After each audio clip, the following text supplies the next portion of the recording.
ਹਰਿਆਣਾ ਵਿਧਾਨ ਸਭਾ ਚੋਣਾਂ ਦੇ ਲਈ ਪ੍ਰਚਾਰ ਸਿਖਰਾਂ ਤੇ ਹੈ। ਪ੍ਰਧਾਨ ਮੰਤਰੀ ਨਰਿੰਦਰ ਮੋਦੀ ਚੋਣਾਂ ਦੇ ਵਿੱਚ ਫਤਿਹ ਹਾਸਲ ਕਰਨ ਦੇ ਲਈ ਆਪਣੀ ਪੂਰੀ ਤਾਕਤ ਲਾ ਰਹੇ ਨੇ। ਮਹਿੰਦਰਗੜ੍ਹ ਦੇ ਵਿੱਚ ਉਹਨਾਂ ਦੀ ਰੈਲੀ ਸ਼ੁਰੂ ਹੋ ਚੁੱਕੀ ਹੈ। ਪ੍ਰਧਾਨ ਮੰਤਰੀ ਨਰਿੰਦਰ ਮੋਦੀ ਪਹੁੰਚੇ ਹੋਏ ਨੇ ਅਤੇ ਇਸ ਰੈਲੀ ਦੇ ਵਿੱਚ ਹੋਰ ਵੀ ਬੀਜੇਪੀ ਦੇ ਉਮੀਦਵਾਰ ਪਹੁੰਚੇ ਹੋਏ ਨੇ। ਮੋਦੀ 4 ਰੈਲੀਆਂ ਨੂੰ ਅੱਜ ਸੰਬੋਧਿਤ ਕਰਨਗੇ। ਪਹਿਲੀ ਰੈਲੀ ਉਹਨਾਂ ਦੀ हरियाणा के महेंद्रगढ़ तो शुरू हो रही है। हरियाणा को लोग कहते हैं, पत्रकार कहते हैं कि लोकसभा में नरेंद्र भाई की लहर थी। अरे हरियाणा में तो 10 गुना नरेंद्र भाई की लहर चल रही है। पहले नरेंद्र मोदी का नाम का वोट था, अब नरेंद्र मोदी के काम का वोट है। 130 दिन में पूरी दुनिया नरेंद्र मोदी के चारों तरफ चक्कर काट रही है। अमेरिका वीजा नहीं दे रहा था, अमेरिका का राष्ट्रपति नरेंद्र भाई के साथ गाइड बन के चल रहा था। चाइना में भारत माता जिंदाबाद, जापान में भारत माता जिंदाबाद, अमेरिका में भारत माता जिंदाबाद। जिस नरेंद्र भाई ने 1893 में एक नरेंद्र भाई शिकागो में गए थे विवेकानंद, एक नरेंद्र भाई 2014 में शिकागो होके आए हैं। मैं उस महापुरुष का अपनी माटी पर, अपने बाबा जयराम दास की पावन स्थली पर हार्दिक अभिनंदन करता हूं और उनसे प्रार्थना करता हूं वो हमको सबको संबोधित करें, मार्गदर्शन करें। नरेंद्र भाई मोदी आगे बढ़ो, नरेंद्र भाई आगे बढ़ो। नरेंद्र भाई मोदी यशस्वी प्रधानमंत्री भारत सरकार। आज वाल्मीकि जयंती के पावन पर्व पर उस मनीषी के चरणों में वंदन करता हूं और आज भारत की सुरक्षा में जुटे हुए वायुसेना के स्थापना दिवस पर जाबाज जवानों को भी बहुत बहुत शुभकामनाएं देता हूं। मंच पर विराजमान श्रीमान शिव प्रकाश जी, हल्का ये वाला ठीक है, श्री नरेंद्र सिंह जी तोमर, राव इंद्रजीत सिंह, जनरल वीके सिंह जी, मेरी आवाज नहीं आ रही ना, श्री कैलाश विजय वर्गीस जी, चौधरी धर्मवीर जी, श्री ऋषि प्रकाश जी, कंवर सिंह यादव जी, ताराचंद जी अग्रवाल, नृपेंद्र शोराण जी, सुखविंद्र सिंह जी, मुकेश जी गौड़ और इस चुनाव में भारतीय जनता पार्टी के उम्मीदवार श्री रामविलास शर्मा, श्री जेपी दलाल, श्री सोमवीर सिंह सांगवान, श्री घनश्याम सराफ, गुणपाल सिंह जी, संतोष यादव जी, ओम प्रकाश यादव जी, अभय सिंह यादव जी और हरियाणा के प्यारे मतदाता भाइयों और बहनों, कैसे पता? यहां से 3 किलोमीटर दूर हेलीपैड पर मैं उतरा और मैं देख रहा था कि हेलीपैड से यहां तक हजारों की तादाद में लोग दौड़ते दौड़ते, चलते चलते इस सभा में पहुंचने का प्रयास कर रहे थे। मैं नहीं मानता हूं कि वो इस सभा पूरी होने तक पहुंच पाएंगे कि नहीं पहुंच पाएंगे। मैं हैरान हूं यहां के पुलिस वालों से, इतना दूर दूर पार्किंग क्यों किया है उन्होंने?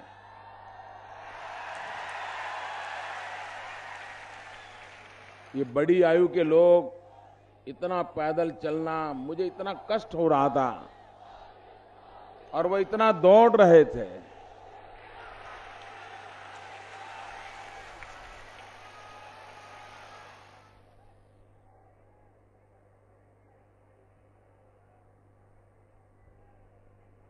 खास करके बुजुर्गों को जो असुविधा हुई है, उनको जो कष्ट हुआ है, इसके लिए मैं हृदय से उनकी क्षमा मांगता हूं।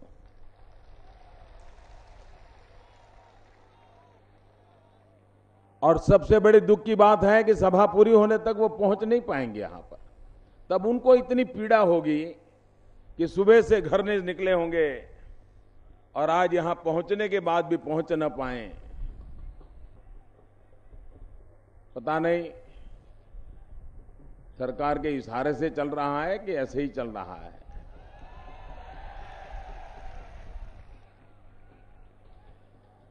लेकिन हरियाणा की सरकार समझ लें, ऐसे तौर तरीके से भाजपा की विजय यात्रा को नहीं रोका जा सकता।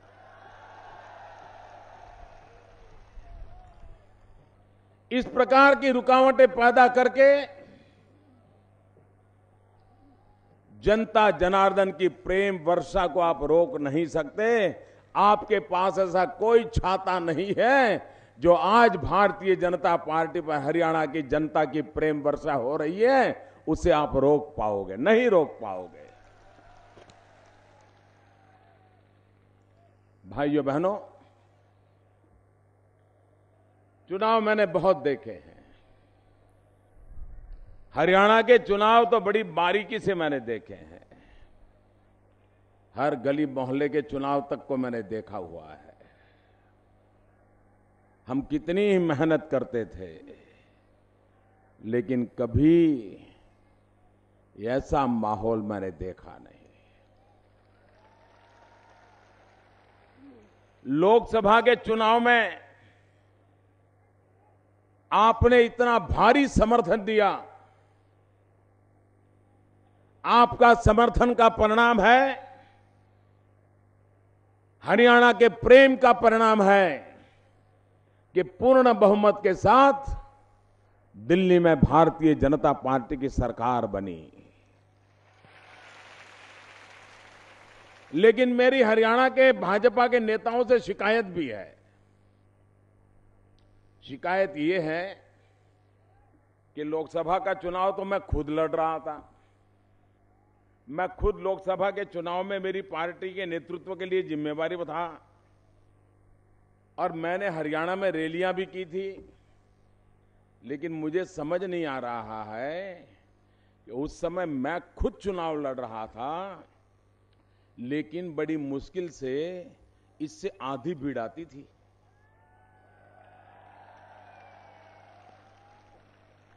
तो मेरी शिकायत है कि मैं खुद लड़ता था तब तो आधी आती थी भीड़, और आज ये इतनी 2 गुना 3 गुना भीड़ को देख करके मैं चकित हो जा रहा हूं, चकित हो जा रहा हूं। तो मेरी शिकायत भी है और उनकी पीठ में बहुत शाबाशी भी है।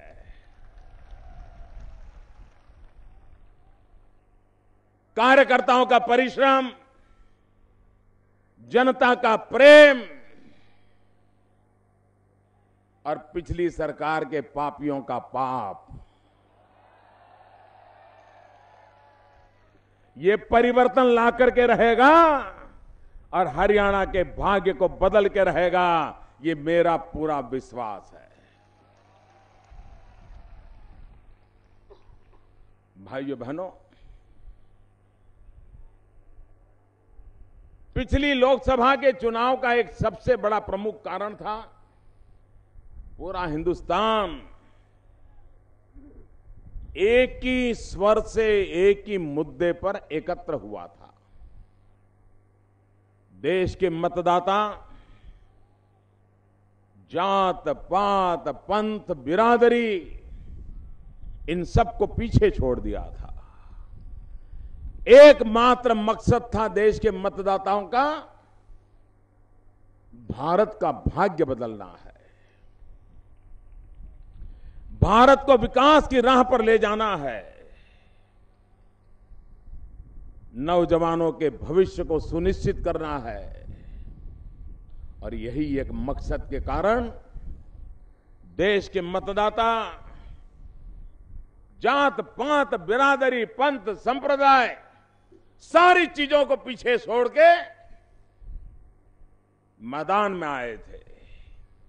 मैं इस बार हरियाणा में भी इस चुनाव में देख रहा हूं, हरियाणा का नौजवान, हरियाणा की माताएं बहनें, हरियाणा का किसान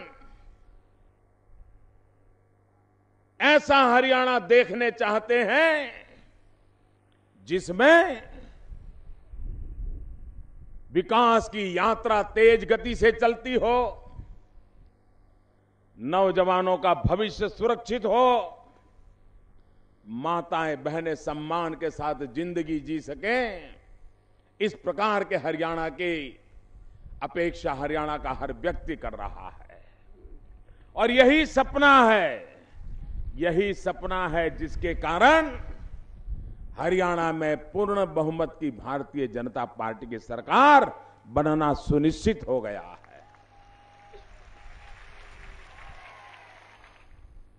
मैं हरियाणा के भाइयों बहनों को दोबारा आग्रह करना चाहता हूं, 25 साल बीत गए, एक के बाद एक सरकारों का जरा लेखा जोखा ले लो, और मेरी बात गलत निकले तो अब मैं कहता हूं मुझे कभी फिर से हरियाणा में आने मत देना। मैंने हरियाणा के चप्पे चप्पे को देखा हुआ है जी, मैं यहां के जनमन से जुड़ा हुआ इंसान हूं। एक प्रकार से ये धरती है जो मेरा दूसरा घर है, जिस धरती ने मुझे बड़ा बनाया है, मेरा लालन पालन किया है हरियाणा की धरती ने। मेरी राजनीतिक शिक्षा दीक्षा ये हरियाणा की धरती पर हुई है, और उस लगाव के कारण, उस प्रेम के कारण हरियाणा का बुरा मैं देख नहीं सकता, हरियाणा का बुरा सुन नहीं सकता, और हरियाणा के लिए बुरा कभी बोल नहीं सकता। और इसलिए भाइयों बहनों, 25 साल के इतिहास की तरफ देख लीजिए। क्या 25 साल में आप कह सकते हैं कि हरियाणा में कहीं लोकतंत्र का नामो निशान है? क्या चुनाव लोकतांत्रिक तरीके से हुए हैं? प्रक्रियाएं लोकतांत्रिक तरीके से हुई है? 25 साल की सभी सरकारें परिवारशाही में डूबी हुई हैं, भाई भतीजेवाद में डूबी हुई है।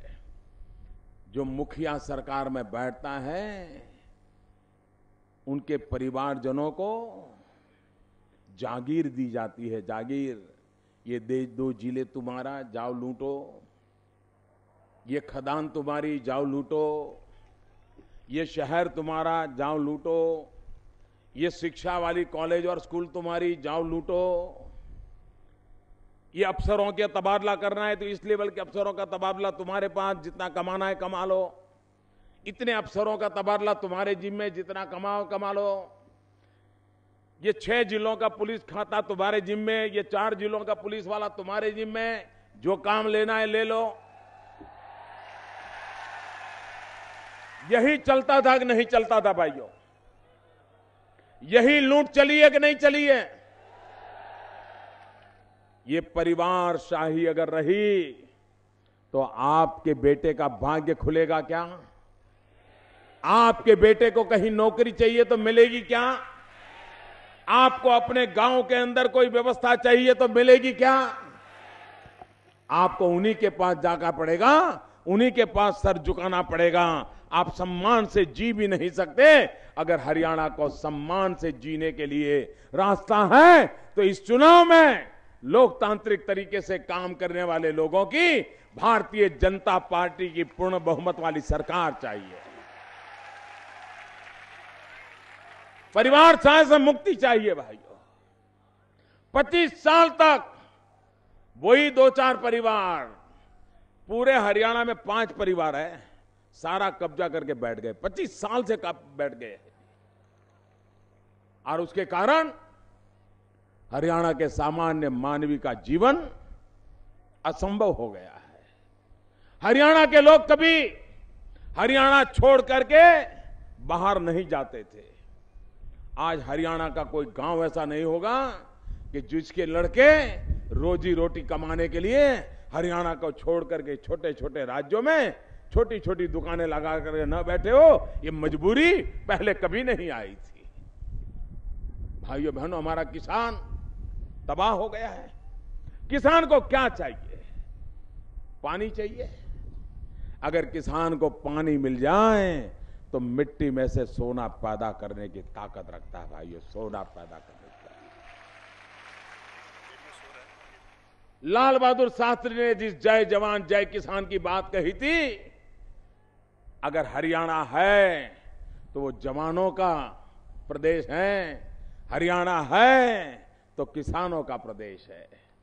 ये प्रदेश ऐसा है जो हिंदुस्तान का पेट भी भरता है। ये प्रदेश के जवान ऐसे हैं जो सीने पर गोलियां झेलते हैं और ये भारत मां की रक्षा का काम भी करते हैं। ये जवानों की, किसानों की भूमि है। हिंदुस्तान का कोई ऐसा युद्ध नहीं हुआ है जिस युद्ध में हरियाणा के जवानों ने सबसे ज्यादा शहादत न दी हो। शहीद राव तुलाराम से लेकर के आज तक शहादत की परंपरा चलती रही है। भाइयों, ये वीरों की भूमि है, ये तपस्वियों की भूमि है। और मेरा तो हरियाणा से और भी एक नाता है। ये हरियाणा की धरती पर ज्ञान का प्रकाश पहुंचाने का काम स्वामी दयानंद सरस्वती जी ने किया था। कोई गांव ऐसा नहीं होगा जहां उस महापुरुष ने प्रकाश का, ज्ञान का प्रकाश पहुंचाने में कोई कसर छोड़ी हो। ऐसी ये भूमि है। उस भूमि को हम बर्बाद होते नहीं देख सकते। और इसलिए भाइयों बहनों, निर्णय आपको करना है। क्या आप हरियाणा को भ्रष्टाचार से मुक्त चाहते हैं? मुझे पूरी ताकत से जवाब दो। क्या आप हरियाणा को भ्रष्टाचार से मुक्त देखना चाहते हैं? क्या आप हरियाणा को बाहुबलियों से मुक्ति चाहते हो? क्या आप हरियाणा में बेईमानों से मुक्ति चाहते हो? भाइयों बहनों, तब तो आपने नया रास्ता चुनना ही पड़ेगा। 25 साल तक जिस रास्ते पर चले हैं, ये जाएंगे तो दूसरे आएंगे, लेकिन आने वाले सब वैसे की वैसे ही आएंगे। अगर बचना है तो सिर्फ एक रास्ता बचा है, और कोई रास्ता है ही नहीं भाइयों, कोई रास्ता नहीं है। सिर्फ एक रास्ता बचा है। आप भारतीय जनता पार्टी की पूर्ण बहुमत वाली सरकार बनाइए। और मैं आपको विश्वास दिलाता हूं, हरियाणा के मेरे प्यारे भाइयों बहनों, मुझे हरियाणा का कर्ज चुकाने का मौका दीजिए। आप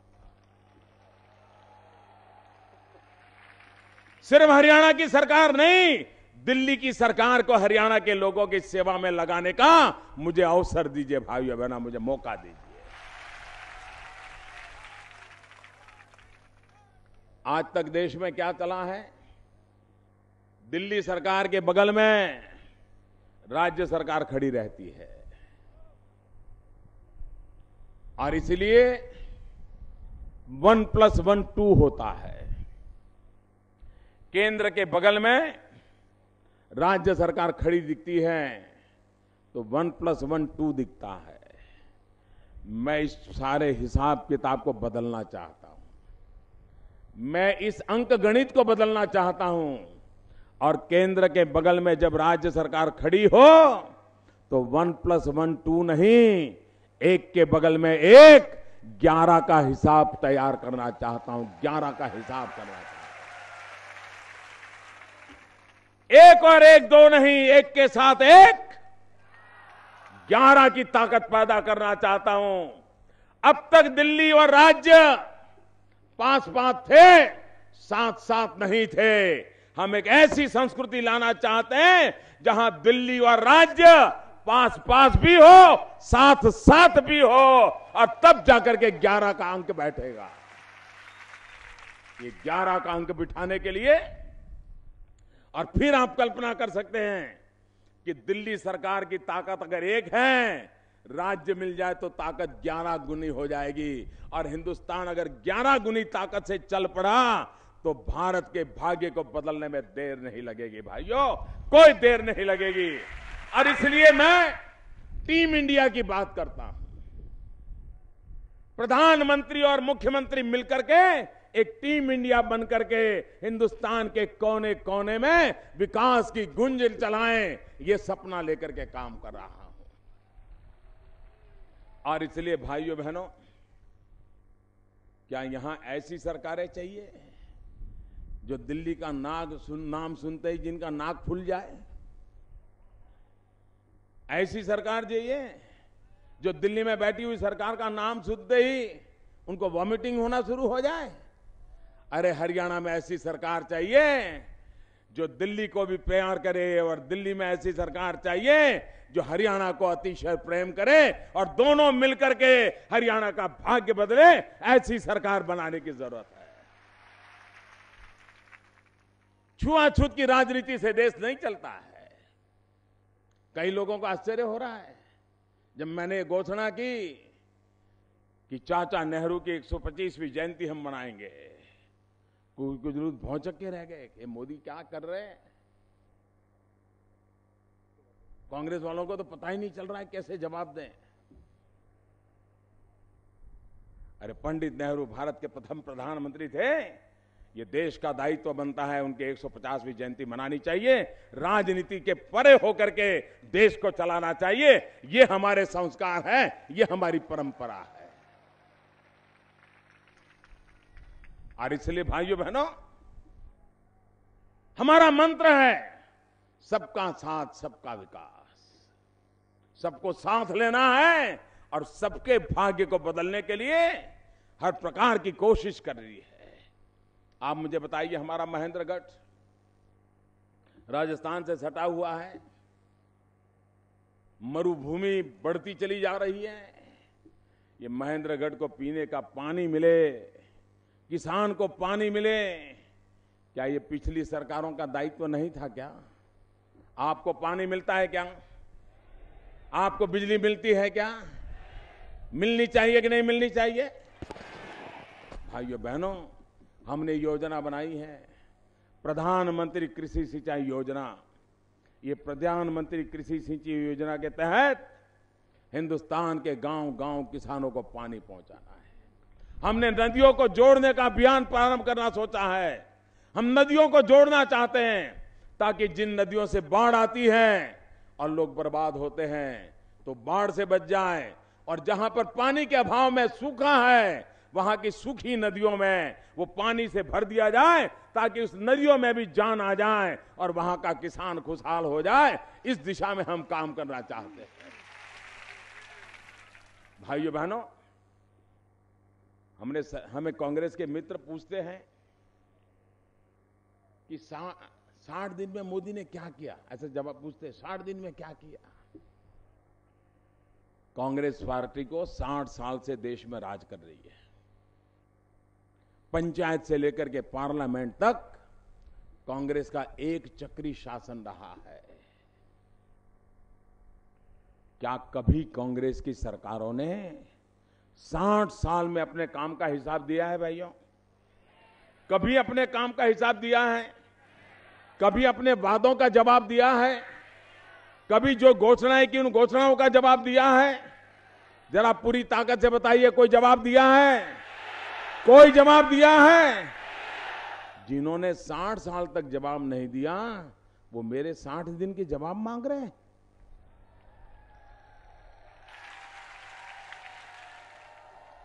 लेकिन भाइयों बहनों,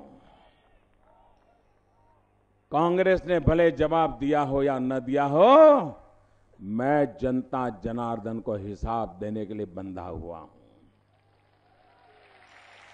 मैं जनता को पाई पाई का हिसाब दूंगा, पल पल का हिसाब दूंगा, क्योंकि मैं किसी प्रधानमंत्री के घर में पैदा हुआ नहीं हूं।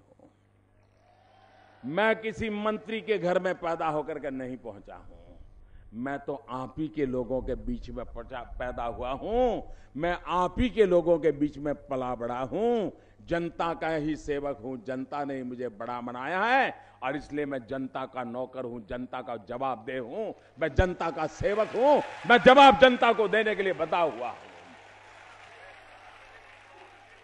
जो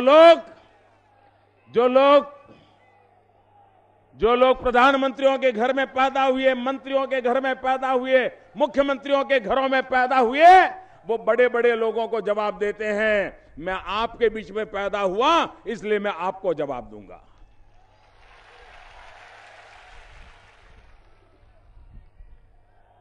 साठ दिन में क्या किया?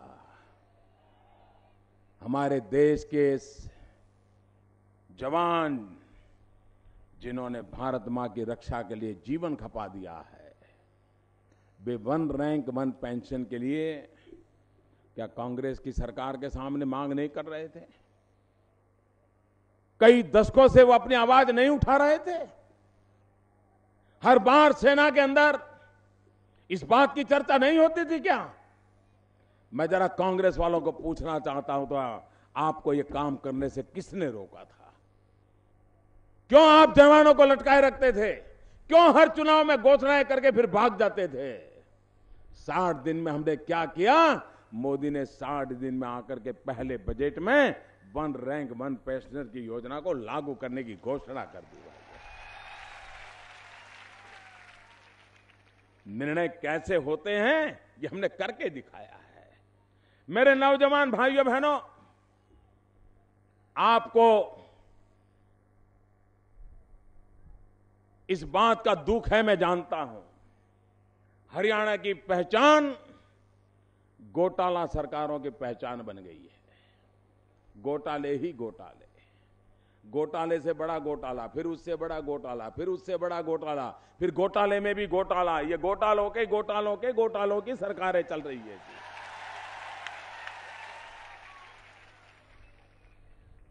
ये घोटालों के लिए अंग्रेजी में कहते हैं स्कैम। आप मुझे तय बताइए, क्या आपको ये स्कैम हरियाणा चाहिए क्या? ये स्कैम हरियाणा चाहिए क्या? ये हमारे विरोधी कोई भी हो, वे स्कैम हरियाणा में भागीदार लोग हैं। मैं स्किल हरियाणा बनाना चाहता हूं।